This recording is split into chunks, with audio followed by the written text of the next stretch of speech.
कहानी के शुरुआत में हमें यूसी नाम के लड़के को दिखाया जाता है। यूसी को ट्रैवल करना बहुत ज्यादा पसंद है। उसका एक शौक है और वो ये है कि वो अमेज़न के जंगल में जाए और जिंदगी के असली एडवेंचर करे। अमेज़न के जंगल जाने से पहले वो वहाँ के एक करीब के इलाके में पहुँचता है, जिस एरिया में बहुत सारे टूरिस्ट कैंपिंग करने के लिए आए हुए थे। यहीं पर यूसी का मार्क नाम का एक लड़के से मुलाकात होता है। उसे भी यूसी की तरह ही ट्रैवलिंग करने का बहुत ज्यादा शौक था और इसी शौक के बातों में इन दोनों में एक बहुत अच्छी दोस्ती भी हो जाती है। मार्क यूसी को अपने एक और दोस्त जिसका नाम केविन था उससे मिलवाता है, जो को एक फोटोग्राफर है और इसी लिस्ट में जंगलों में उसका आना जाना हमेशा की तरह लगा रहता है। एक जैसे शौक और काम होने की वजह से ये तीनों में एक अच्छी दोस्ती बॉन्डिंग क्रिएट हो जाती है और इनका बहुत ही अच्छा ग्रुप भी बन जाता है। ये लोग कई दिनों तक यहाँ पर कैंपिंग करते हैं और बहुत एंजॉय करते हैं। एक दिन यूसी जब अकेले ही उस टाउन में घूम रहा था तो उसे एक अनजान आदमी मिला। हैरानी की बात ये है कि वो यूसी की नाम जानता था। उसने यूसी से कहा कि क्या तुम्हें अमेज़न के जंगलों में जाना पसंद है, क्योंकि मैं जानता हूँ तुम वहाँ पर जाने के लिए बेताब हो और इस पर मैं तुम्हारी मदद कर सकता हूँ। कार्ल ने यूसी को एक शॉकिंग वाली बात यह भी बताई कि जंगलों के बीचों बीच एक इंडियन कबीला भी रहता है, जो कि इस समय तुम मान लो कि वे सभी जंगली लोग हैं और उन लोगों के बारे में कोई भी नहीं जानता। इस बात को सुनकर यूसी और भी ज्यादा एक्साइटेड हो चुका था, क्योंकि उसे जंगली लोगों से मिलने का बहुत ही ज्यादा शौक था। ये कार्ल नाम का आदमी यूसी से कहता है कि अगर तुम उनसे मिलना चाहते हो या वहाँ उस जगह पर जाने के लिए तैयार हो तो मैं तुम्हारी मदद कर सकता हूँ। यूसी, जिसे एडवेंचर का काफी दिनों से शौक था, बिना यह सोचे समझे कि कार्ल उसके साथ इतनी मेहरबानी क्यों कर रहा है। वो तो एक अनजान आदमी है और यूसी को आखिर कैसे जानता है। यह सब कुछ सोचे बगैर ही उसने कार्ल के साथ जाने का फैसला कर लिया और इससे बड़ी बात तो यह था कि वो अपने दोस्तों को अपने साथ चलने के लिए मना भी लिया। अगले दिन ये तीनों जाकर दोबारा से कार्ल से मिलते हैं। कार्ल इस बार उनके पास जंगल का मैप भी लेकर आया हुआ था और जंगल का मैप दिखाते हुए वो बताता है कि उन्हें हाइकिंग करते हुए 3 से 4 दिन लग जाएंगे उस जगह पर जाने में जहाँ वे सभी जंगली लोग रहते हैं। और उससे पहले का सफर ये लोग एक प्लेन के जरिए करने वाले थे। अपने साथ सभी जरूरी सामान लेके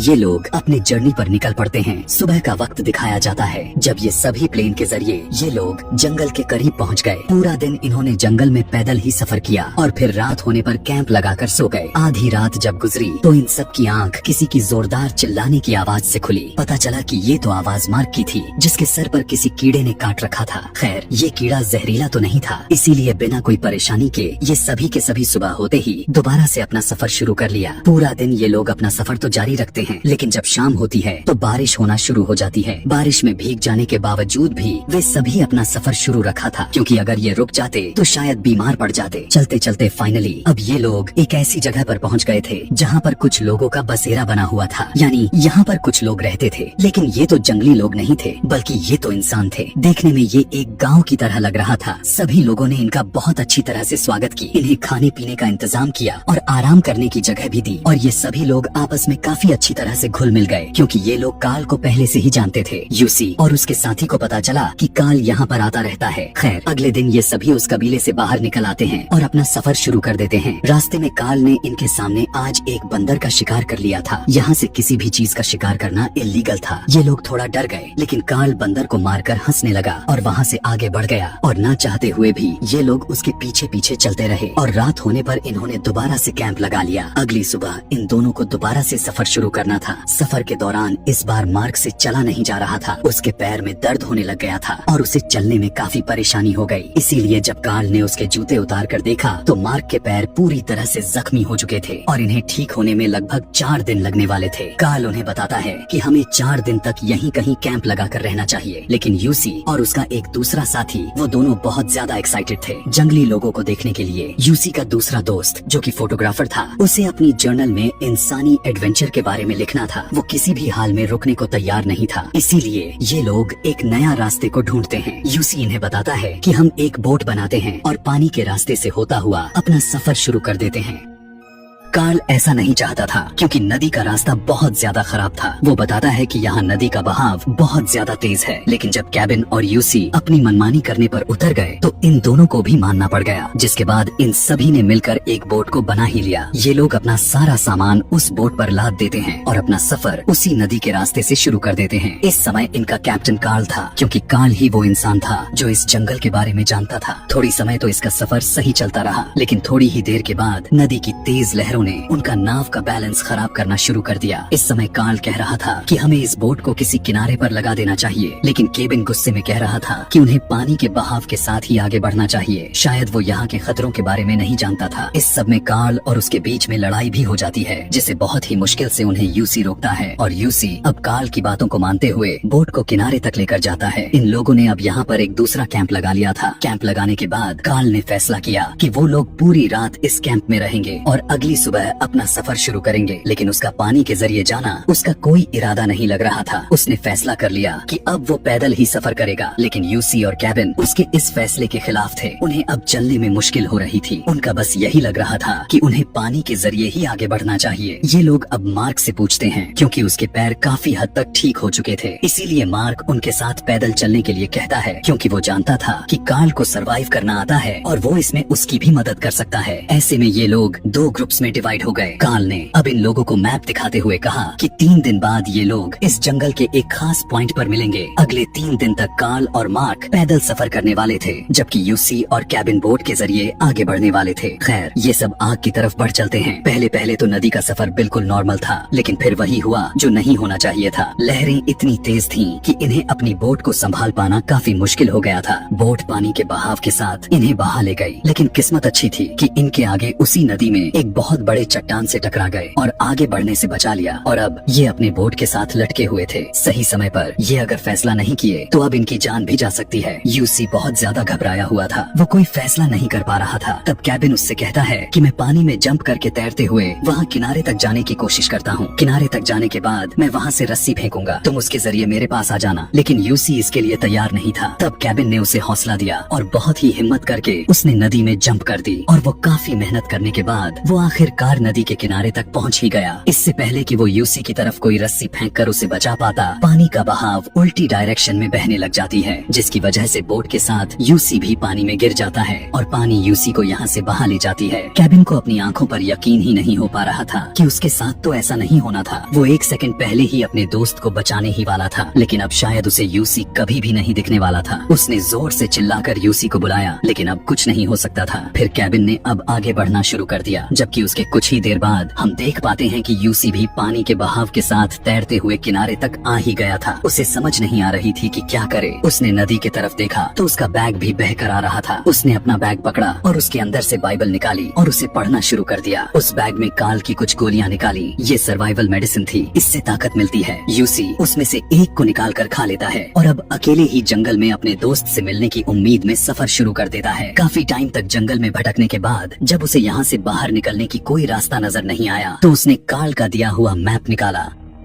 मैप में डायरेक्शन देखने के बाद उसने अपना दोबारा से सफर शुरू की। रास्ते में उसे फलों का एक पेड़ भी नजर आया। अब क्योंकि उसने काफी समय से कुछ नहीं खाया हुआ था, इसीलिए वो उस पेड़ पर चढ़कर जब वो उस फल को तोड़ने की कोशिश की तब वहाँ पर बैठे हुए पहले से सांप ने उसे काट लिया। सांप की इस हमले में शुक्र है कि उसको कुछ नुकसान नहीं पहुँचा पाया। और यहाँ पर हम देखते हैं कि यूसी ने उस पेड़ पर चढ़कर सांप को उतारा और उसे एक पत्थर से कुचलकर मार डाला और जिंदा रहने के लिए उसे ही खा लिया। इसके बाद वो रात में आराम करने के बारे में सोचा। जब वो सो रहा था तब उसे किसी की आवाज सुनाई देती है, जो कि मार्क की आवाज थी। कि तभी यूसी देखता है कि मार्क सच में उसके सामने खड़ा था और जैसे ही वो उसके पास जाने की कोशिश की तभी अचानक से मार्क वहाँ से गायब हो गया। तब हमें पता चला कि ये तो सब उसका एक भ्रम था। इतने दिन अकेले रहने की वजह से उसका दिमाग खराब होने लगा था। अब जब वो सोने के लिए गया तब उसे महसूस हुआ कि उसके इर्द गिर्द कोई जंगली जानवर है, जो कि सच में था। इसीलिए वो काफी हिम्मत करते हुए अपने लाइटर को जलाते हुए पीछे से गैस का स्प्रे कर दिया और आग के जरिए उस जानवर को अपने पास से भगाकर वो सो गया। सुबह उठने पर उसके सर में दर्द होने लग गया था। उसने जब अपने सर पर अपना हाथ लगाया था तो उसके सर से खून निकल रहा था। उसे अपने सर में कोई चीज हिलती हुई महसूस हो रही थी और अब उसे पता चल गया था कि उसके सर में कोई कीड़ा घुस गया है। एक क्रीपी सी सीन यहाँ पर दिखाया जाता है जहाँ पर उसके सर के अंदर एक कीड़ा है और वो उस कीड़े को पकड़कर अपने खाल से बाहर निकालता है, जिसके बाद वो अपना आगे का सफर शुरू कर देता है। रास्ते में उसे कुछ बर्ड्स के अंडे भी मिले जिसे उसने तोड़कर खा लिया। थोड़ी आगे जाने पर उसे एक ऐसी जगह मिली जहाँ पर पहले कबीले के लोग रहते होंगे, फिर किसी खतरे की वजह से वहाँ से चले गए। ये कैंप लगाने की अच्छी जगह थी, इसीलिए वो वहाँ पर कुछ देर बैठकर आराम किया। यहाँ पर उसके पैर में अब काफी जोरदार दर्द होने लग गया था। उसने जब जूते उतारे तो उसने देखा कि उसके पैर कटे पड़े थे, उसके पैर से खून निकल रहा था। पैरों की दर्द की वजह से उसे रात यहीं पर गुजारनी पड़ी थी, लेकिन सुबह वो बहुत ही जुनून से उठा। इस जगह से बाहर निकलने के लिए थोड़ी दूर आगे जाने पर उसे पैरों के निशान दिखाई दिए, जिससे वो बहुत ज्यादा खुश हुआ। उसे लग रहा था कि ये मार्क के पैरों के कुछ निशान हैं। उसके अंदर एक उम्मीद जागी कि अब वो अपने दोस्त के बहुत ही करीब है, लेकिन ऐसा नहीं होने वाला था। सीन कट होने के बाद फाइनली हमें कैबिन को दिखाया जाता है, जो बहकर नदी के किनारे पर आ चुका था और उसे यहाँ पर गाँव वाले ने देखकर उसे रेस्क्यू कर लिए। जैसे ही कैबिन की तबीयत थोड़ी बेहतर हो गई तो वो फौरन जाकर यहाँ के ऑफिसर से मिलता है और उससे यूसी के लिए मदद मांगता है, क्योंकि वो पानी में बह गया था। ऑफिसर भी कैबिन का बात मानते हुए रेस्क्यू करने के लिए यूसी के लिए एक प्लेन जंगल की तरफ भेज देता है। यहाँ पर यूसी को दिखाया जाता है जो कि 14 दिनों तक इसी जंगलों में रहने की वजह से उसकी दिमागी हालत अब खराब होने लग गई थी। अचानक उसे ऊपर से एक प्लेन की आवाज भी सुनाई दिया। उसके अंदर एक उम्मीद की किरण जागी और वो लाल कपड़ा लिए प्लेन को सिग्नल भी दे रहा था, लेकिन उसकी बदकिस्मती की प्लेन वाले ना तो उसे देख पाए और ना ही सुन पाए। यहाँ प्लेन में आकर उन्होंने रिपोर्ट दिया कि जंगल में यूसी कहीं पर भी नहीं मिला। यह सुनने के बाद कैबिन तो थम सा गया और एक बार फिर से उसी ऑफिसर से यूसी को बचाने के लिए कहा। इस समय ऑफिसर को लग रहा था कि यूसी जंगल में कहीं मर चुका होगा, क्योंकि उसे जंगल में गायब हुए तकरीबन 2 हफ्ते गुजर गए थे और यहाँ तो कोई 5 दिन तक जंगल से न आए तो मान लिया जाता है कि वो मर गया होगा। लेकिन अभी भी कैबिन के दिल में कहीं न कहीं यह उम्मीद थी कि उसका दोस्त जिंदा है। वो उसी गाँव के एक ऐसे आदमी से मिलता है जिसे जंगल के बारे में काफी अच्छे से पता था, इसीलिए वो उससे मदद मांगते हुए नदी के रास्ते से होता हुआ जंगल की तरफ दोबारा से निकल पड़ता है। इधर जंगल में हम यूसी को देख पाते हैं, जिसकी दिमागी हालत खराब होने के साथ साथ उसकी शरीर की हालत भी खराब हो चुकी है। उसके अंदर बिल्कुल भी ताकत नहीं बची है आगे बढ़ने के लिए। लेकिन तभी कुछ ही देर बाद उसके करीब एक जंगली औरत आ जाती है,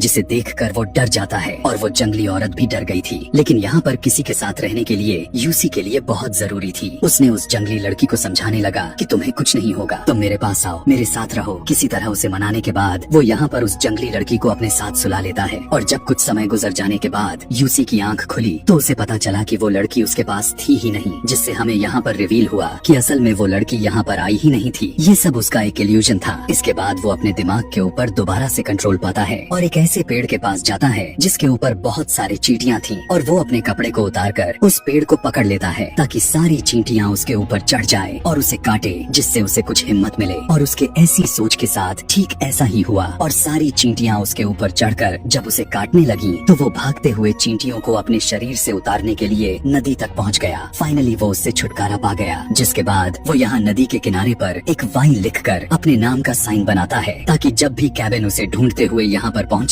तो उसे पता चल जाए कि यूसी यहाँ पर जिंदा है। वो अभी यह सोच ही रहा था कि तभी अचानक से उसके सामने से एक कछुआ गुजरा। उसने फौरन एक पत्थर उठाकर उसे मारने की कोशिश की ताकि वो उसे मार कर खाकर अपने पेट भर सके, लेकिन उसे इस कछुए पर तरस आ गया और उसने कछुए को नहीं मारा। अब यहाँ पर यूसी को पूरी तरह से पता चल गया था कि वो नहीं बच पाएगा, क्योंकि ना तो उसके अंदर अब जान बची थी कि वो यहाँ से आगे बढ़कर सरवाइव कर सके और ना ही अभी तक कोई उसे लेने के लिए आया था। वो समझ गया था कि अब वो मर जाएगा, इसीलिए वो बड़ी दुखद भरी नींद के साथ सो गया। जब सुबह हुआ तब हमने एक अच्छी चीज देखी कि कैबिन सच में यूसी को ढूंढते हुए नदी के उसी किनारे तक आ गया था जहाँ पर यूसी की वाई वाला साइन को भी देख लिया। वो समझ गया था कि यूसी यहीं कहीं करीब है, लेकिन बहुत ढूंढने पर भी यूसी उसे कहीं पर भी नहीं मिला। तब कैबिन को अपनी हार मानते हुए यहाँ से जाना पड़ा। कैबिन को लगने लगा था कि अब यूसी यहाँ पर जिंदा नहीं है। जैसे ही उस बोट की जनरेटर को स्टार्ट किया तब उसकी आवाज ने यूसी को जगा डाला। यहाँ पर यूसी जोर जोर से आवाज लगाकर कैबिन को बुला रहा था, लेकिन उसकी आवाजें इतनी दूर कैबिन तक नहीं पहुंच पा रही थी, क्योंकि यहाँ पर लहरों का शोर काफी था और बोट का अपना भी शोर था, जिससे यूसी की आखिरी उम्मीद भी चली गई थी। उसका दोस्त उसे इतने करीब बचाने के लिए तो आया, लेकिन शायद किस्मत ने उसका साथ नहीं दे रही थी। अभी वो यही सोच रहा था कि तभी कैबिन ने अचानक से पीछे मुड़कर देखा। वो तो आखिरी बार उस घने जंगल को देखना चाह रहा था। उसे यह नहीं पता था कि उसे यूसी दिख जाएगा। उसने फौरन बोट के ड्राइवर से उस बोट को वापस मुड़वा लिया। जैसे ही बोट किनारे पर लगती है, कैबिन भागकर यूसी के पास आता है और ये दोनों गले लग जाते हैं। यहाँ बहुत ही इमोशनल सा सीन था। दोनों एक दूसरे से मिलकर रोने लग गए थे। यूसी यह देखकर हैरान था